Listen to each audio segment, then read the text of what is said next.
लालू जी पूरा घर ही दे दीजिए, नीतीश को बचा क्या है अब? हमारे घर के आपका घर कहां रहा लालू जी? आप तो पूरा घर दे दिए। उस घर में अब नीतीश और मोदी बैठकर चाय पी रहे हैं। नहीं, नीतीश के लिए हमारे दरवाजे खुले हैं, अख्तरुल ईमान के लिए घर के दरवाजे बंद हैं, क्योंकि अख्तरुल ईमान सच्चाई को बयान करता है। आप बताइए किस तरह आपके वोट का गलत इस्तेमाल किया गया। अगर मजलिस इत्तेहादुल मुस्लिमीन के बिहार के विधानसभा में 5 की जगह और 12 विधायक जीत कर जाते तो मोदी हुकूमत नहीं करता बिहार में। अब के बार वो गलती मत करिए, 10 से 12 विधायक हमारे कामयाब करिए।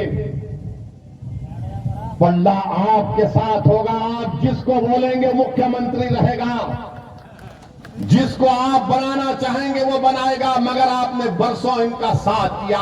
अरे कितने साल, कितने 12-14 साल राजद की सरकार अख्तर हुई, 15 साल, 15 साल। और नीतीश कुमार पलटू मास्टर, इनके कितने 17 साल, 15 और 17 मिला दीजिए 27 साल। अब 32 साल हो गए। माफ करना, बिहारी मैथ्स में अच्छा होता है। 32 साल हो गए। 32 साल में तो 2-2 नस्ल तैयार हो जाती है, और बिहार में तो बच्चे जल्दी पैदा हो जाते हैं। ये बीजेपी वाले बोलते हैं 32 साल हो गए, उसके बावजूद भी हमारे जो सफों में जो ये लोग कमजोर लोग बैठे हुए हैं, जो अपना ईमान बेचकर बैठे। अरे 32 साल ही तो हुए ना, 100 साल का हुए। 32 साल में कितने घर बर्बाद हो गए। 32 साल में सीमांचल में कितनी जमीन कट गई। 32 साल में कितने किसान बर्बाद हो गए सीमांचल में। मगर हमारे दिमागों में बात बैठी हुई है, नहीं भाई सेकुलरिज्म को जिंदा रखना है। सेकुलरिज्म को तुम नहीं जिंदा रख सकते। ये सेकुलरिज्म को जिंदा रखने की बात हो रही है। सेकुलरिज्म जिंदा उस वक्त रहेगा जब तमाम लोग अपने आप को महफूज समझेंगे, चाहे दलित हो, मुसलमान हो, आदिवासी हो। सेकुलरिज्म की बात ये लोग अपने बेटे को मुख्यमंत्री बनाना चाहते हैं। लालू, मेरा बेटा मुख्यमंत्री बन जाए तो बिहार का कल्याण हो जाए, मेरा बेटा मुख्यमंत्री की कुर्सी पर बैठ जाए तो सबका टन टनाटन फायदा हो जाएगा। मेरे भाई, ये कब तक खानदान और पानदान की राजनीति चलती रहेगी, ये आपको फैसला करना है। अख्तरुल ईमान का आपने हमेशा साथ किया। अख्तरुल ईमान ही ने बता दिया आपको कि कैसे 4 तो भाग गए, बंदरों की तरह दीवार कूद कर भाग गए। मैं उन 4 को कह रहा हूं कि आओ, निकल कर आओ सीमांचल की सरजमीन पर और बोलो ओवैसी के बारे में तुम में दम है तो बताओ। और हद तो ये हो गई, यहां के जो विधायक हैं, यहां के जिसको आप और हमने उनके लिए बड़ी मेहनत की, आपने क्या क्या किया अल्लाह ही जानते। वो क्या किए, तेजस्वी से दौलत लिए, दुबई में होटल खोले, दुबई में होटल खोले। होटल का नाम क्या लिखा, हैदराबादी बिरयानी। चलो शुक्रिया हजरत, कम से कम तुमने हैदराबाद को याद तो किया अपना जमीन बेचकर। अब बताइए आप, ये कैसे लोग हैं। मगर हमारी तारीख गवाह है, करबला के मैदान में इमाम हुसैन को शहीद करने वाले गैर नहीं थे, मुसलमान थे। करबला के मैदान में इमाम हुसैन के साथ नमाज पढ़ते थे और नमाज के बाद आले रसूल पर तीर बरसाने वाले मुसलमान थे। टीपू सुल्तान को शहीद करने वाले गैर नहीं थे, मुसलमान थे। सिराजुद्दौला को नुकसान पहुंचाने वाले मुसलमान थे। तो हर दौर में यजीद, मीर जाफर और मीर सादिक रहेंगे, मगर हमको उनसे सबक हासिल करना है। मेरे भाई, अब की बार हम इन गद्दारों से दोबारा नहीं डसे जाएंगे इंशाअल्लाह ताला। मुझे यकीन है कि आप ये नीतीश कुमार और तेजस्वी यादव ने अपने इख्तिदार के नशे में, गुरूर में और इख्तिदार की दौलत का गलत इस्तेमाल करके उन्हें सीमांचल की आवाज को खत्म करने की कोशिश की। मैं नीतीश कुमार, तेजस्वी यादव को, नरेंद्र मोदी को कहना चाहूंगा कि तुम जमीर फरोशों को खरीद सकते हो, तुम अपने इख्तिदार और दौलत की बुनियाद पर, मगर तुम सीमांचल की आवाज को कभी नहीं दबा पाओगे। सीमांचल की आवाज उठेगी इंशाअल्लाह ताला, सीमांचल की लड़ाई जारी रहेगी। मैं मर भी जाऊंगा, मैं खबर में, मेरी जिस्म गल जाएगा मट्टी में, मगर सीमांचल की आवाज गूंजती रहेगी इंशाअल्लाह ताला। ये हमारा मकसद है। हम कोई राजनीति सिर्फ सत्ता में या इख्तिदार की कुर्सियों पर बैठने के लिए नहीं करते। हम सत्ता या राजनीति इसलिए करते हैं ताकि आपका फायदा हो सके, मजलूमों को इंसाफ मिल सके।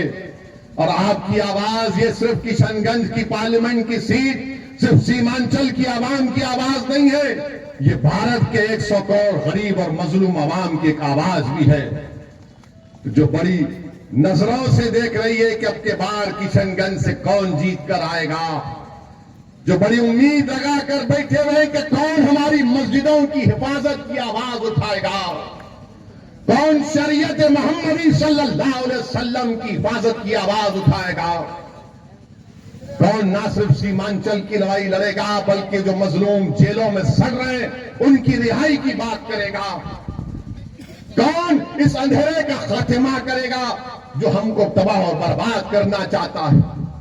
तो मेरे अजीज दोस्तों और बुजुर्गों, मेरी आपसे एक ही गुजारिश है कि लोकसभा के चुनाव में आप अख्तरुल ईमान साहब को अपने वोट देकर यहां पर उनको कामयाब करिए। और इंशाअल्लाह ताला मुझे यकीन है कि हैदराबाद और औरंगाबाद और किशनगंज और दूसरे मुकामात पर हम अभी फैसला नहीं किए, हम फैसला करेंगे। अब की बार भारत की लोकसभा में असदुद्दीन ओवैसी, इम्तियाज जलील और अख्तरुल ईमान और दीगर लोग इंशाअल्लाह जीत कर जाएंगे। आपकी आवाज हम थे और रहेंगे। और कभी भी इन लोगों की बातों पर यकीन मत करिए, बोलते बी टीम है।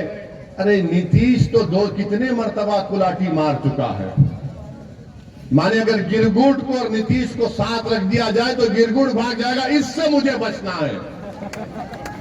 इतने रंग नीतीश बदल देते हैं, मगर जिम्मेदार तो यही गठबंधन के लोग हैं। यही लोग बार बार पुकार कर कह रहे थे गठबंधन ऐसा कर देगा। अच्छा, ये जो 4 जले गए, तुमने क्या किया सीमांचल के लिए बताओ? तुमने दुबई में बिरयानी की होटल खोली, क्या तुमने किसी गरीब के घर में चिराग जलाया? तुमने दुबई में जाकर होटल खोल ली, मगर तुमने सीमांचल के नौजवानों के ख्वाब को पूरा करने के लिए क्या किया? तुमने क्या कोचा दामन में अलीगढ़ मुस्लिम यूनिवर्सिटी का कैंपस शुरू किया? मुख्यमंत्री तुम्हारा, डिप्टी चीफ मिनिस्टर तुम्हारा, पूरी हुकूमत तुम्हारी, पुलिस तुम्हारी, नौकरशाही तुम्हारी। अरे तुम कमजोर हो, तुम्हारी कोई कीमत नहीं है। कीमत अख्तरुल ईमान की है, क्योंकि ये अख्तरुल ईमान के पास ईमान है। मेरे अजीज दोस्तों और बुजुर्गों, ये इन बातों को आप जरा संजीदगी से गौर करिए। और जो लोग मजलिस पर तनकीद करते हैं, मजलिस फिरका परस्त पार्टी है, नहीं है मजलिस। हम किसी समुदाय के खिलाफ ना थे, ना है, ना कभी रहेंगे इंशाअल्लाह ताला। जो इल्जाम लगाते हैं, बताओ मेरी कोई तकरीर बताओ जहां पर मैंने किसी समुदाय के खिलाफ बात कही हो। मेरा मकसद एक ही है कि भारत का संविधान जिसको बाबा साहेब अम्बेडकर ने बनाया, उस संविधान को सामने रखकर गरीब और मजलूमों से इंसाफ हो। भारत के वजीर आजम आप देखे होंगे दुबई गए थे, दुबई के शेख से मिले, यह हबीबी इतना उसको गले लगा लिए, इतना गले लगा लिए कि वो भी परेशान नजर आ रहा था। भाई क्या मोहब्बत है, मोदी जी कभी हमको भी आप गले लगा लेते, बिल्किस बानो के सर पर हाथ रख देते, बोलते तू मेरी बेटी है। मगर मोदी जी को वो शेख से बड़ी मोहब्बत है। मोदी जी कभी आप देख भी लेते कि बहरौली की मस्जिद को शहीद कर दिया गया। आपकी पार्टी में एक भी मुस्लिम एमपी नहीं है मोदी जी, आपकी पार्टी में एक मुस्लिम मिनिस्टर भी नहीं है। और मगर मोदी जी बोलते सबका साथ, सबका विकास, सबका विश्वास। ये बोलने में अच्छा लगता है, अमल तो होता नहीं है। अब बीजेपी कह रही है 370 लेकर आएंगे। मैं सीमांचल की जनता से वादा कर रहा हूं, मैं भारत के गरीब और मजलूम अवाम से वादा कर रहा हूं, मैं भारत के उन तमाम शहरियों से वादा कर रहा हूं जो इस मुल्क को गांधी और अंबेडकर का मुल्क मानते हैं, जो इस मुल्क को उसका मुल्क मानते हैं जहां पर इसकी जमीन में मोहब्बतें हैं। हम पूरी कोशिश करेंगे कि तीसरी मर्तबा भारत का प्रधानमंत्री नरेंद्र मोदी ना बने।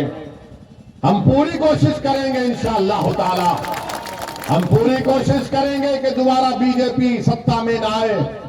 मगर बताओ 2014 और 19 में कैसे बने नरेंद्र मोदी देश के वजीर आजम? मेरी वजह से बने। आप इनसे पूछो जाकर, ये तेजस्वी से और ये गठबंधन के लोग वो इसी की वजह से बने। और जब मेरे सामने आते हैं मैं कहता हूं बोलो बाबू कैसे बने, बताओ। हम 3 सीट लड़े तो वो 306 जीत गए। हैदराबाद, औरंगाबाद, किशनगंज लड़े तो 306 कैसा जीत गए मोदी? इसका कोई जवाब नहीं है। याद रखो, मोदी अगर जीत रहा है तो तुम्हारे वोट से नहीं जीत रहा है मोदी। मैं खुलकर कह रहा हूं आज आपसे, मोदी अगर जीत रहा है तो तेजस्वी यादव का यादव मोदी के गोद में बैठकर कह रहा है कि तू मेरा नेता है। यह सच्चाई है और मैं इसको बता सकता हूं अगर ये लोग बहस करना चाह रहे मुझसे। आदाद शुमार मेरे पास है कि 2014 में कितने वोट मिले, 2019 में कितने वोट बीजेपी को मिले। और हमको हमारे गले में सांप डाल दिया जाता है, अरे भाई भाई वो मौलाना, वो खिबला हजरत, अब के बार सेकुलरिज्म को बचा लो। हम बचाएंगे? अरे हमारी मस्जिद चले गई मेरे भाई, हमारी शरीयत पर हमला हो रहा है मेरे दोस्त, बच्चियों के सरों से हिजाब छीना जा रहा है मेरी मां और बहनों, मेरी मस्जिदों को अभी भी निशाना बनाया जा रहा है। मुझसे कहा जा रहा है कि तुम दूसरे दर्जे के शहरी हो, तुम क्या कर रहे हो बचाने के लिए? कब तक तुम अख्तरुल ईमान और ओवैसी पर इल्जाम लगाओगे? अरे बताओ तुम क्या किए? अरे तुम तो अपने आबा अजदाद की सीट को नहीं बचा सके। तुम नीतीश कुमार को दूध पिलाए, वो नीतीश कुमार आप आरएसएस और बीजेपी को बिहार में ला लिया। तुम सत्ता में थे, अच्छा हम गुनाहगार हैं तो बताइए। सीवान का भी हमारे भाई थे यहां पर, हमारे भाई ने कहा वो 7 साल का लड़का, क्या नाम था उसका, वो लड़का 7 साल का था, उसको जेल में डाल दिए। नित्य तेजस्वी डिप्टी चीफ मिनिस्टर थे। ये सेकुलरिज्म के बहुत बड़े चौधरी है ना ये। हम गुनाहगार हैं, मगर 7 साल का बच्चा क्योंकि मुसलमान था वो 8 दिन जेल में था। कानून के मुताबिक जो 13-14 साल के बच्चे होते, 17 साल के, उनको जेल नहीं भिजाया जाता। 8 दिन, और 8 दिन वो बच्चे की मां जेल के सामने बैठी रहती थी कि मेरा बच्चा है। तुम्हारे भी पेट में औलाद होगी ना, तुम्हारा भी तो कोई बेटा होगा, तुम्हारा भी तो कोई पोता होगा। सोचो अगर तुम्हारे 8 साल के बच्चे को ले जाकर कोई जेल में डाल देगा, कातिलों के साथ, डाकुओं के साथ, शराबियों के साथ, तो तुम्हारे सीने पर क्या गुजरती होगी बताओ? कहां गया जब सेकुलरिज्म? याद नहीं आया? यहां का तुम्हारा जो एमपी था उसने आवाज लगाई, कोई नहीं बोला। अख्तरुल ईमान और असदुद्दीन ओवैसी बोले, रिजवान उस बच्चे का नाम था। 8 दिन के बाद वो बच्चा जेल से निकला।